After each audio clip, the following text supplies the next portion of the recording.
Why do we have sex in private? That's what I want to ask today. In our last deep dive episode entitled What the Zombie Apocalypse Teaches Us About Sex, I asked you, the listener, whether you think if we became hunter-gatherers again due to a zombie apocalypse, things would turn out differently than I had outlined on account of the zombies in specific. Thanks for all your answers to that question on Facebook, by the way.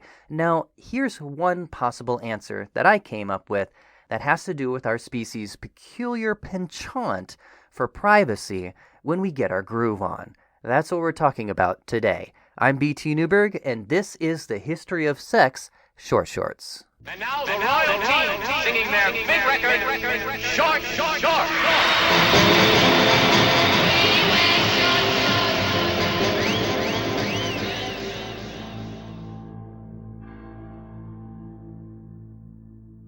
I want to thank our Patreon patron, Mary Tokumaru, for making this episode possible.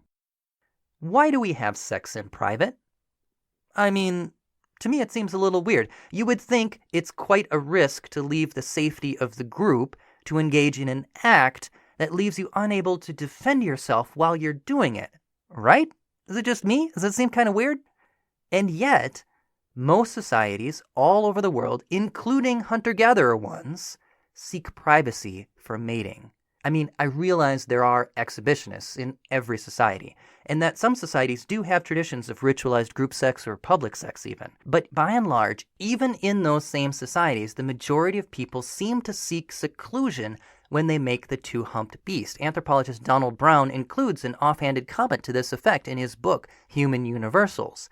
And anthropologist Donald Simmons, too many Donalds, I know, speculates that perhaps seclusion emphasizes the exclusivity of the monogamous relationship. It's, that I only have eyes for you kind of statement. I mean, just being alone like that, apart from the group, really communicates that to your partner. Now, I tried to research deeper into this question, why do we have sex in private? But it seems to be an understudied question at the current state of anthropology. So I wasn't able to turn up much more in terms of expert opinion. But the non-expert speculation that I could find, take this for what it's worth, suggested that maybe the potential for sexual rivals among public onlookers outweighs the risk of attack in seclusion. And that sounds pretty reasonable to me. However, in a zombie apocalypse situation, the risk of attack is much greater. And thus, you could imagine that public sex, or at least sex with guards posted, might become the norm. So how would that affect us? Well, that means, at minimum, that those guards would know when you're having sex and who you're having sex with, meaning illicit affairs would become quite difficult indeed, or else you'd have to really trust those guards to keep mum about it. And that would make monogamy probably stricter than it is today. Now, on the other hand, you could also argue that it would go the other way. I mean, maybe rather than posting guards, you just trust the protection of the larger group and accept that they're going to hear you having sex through the walls of your tent or hut or whatever, and then sex just becomes more of a frank and forthright thing with less embarrassment. Like, yeah, that's just Joe and JoJo going at it again. And also, gossip is less juicy when there's no secrets to gossip about, so maybe it would just become like, it's just sex.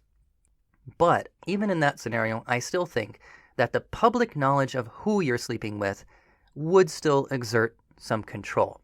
Probably the result would be stricter monogamy again. I mean, norms in general tend to be more strictly followed in small groups where it's difficult to get away with secret violations. So I think that norms around pair bonding would be more strictly followed as well. All the more so if a zombie threat forces lovemaking into a public or semi-public space. Anyway, that's it for our episode today. I'm BT Newberg, and this is the History of Sex Short Shorts.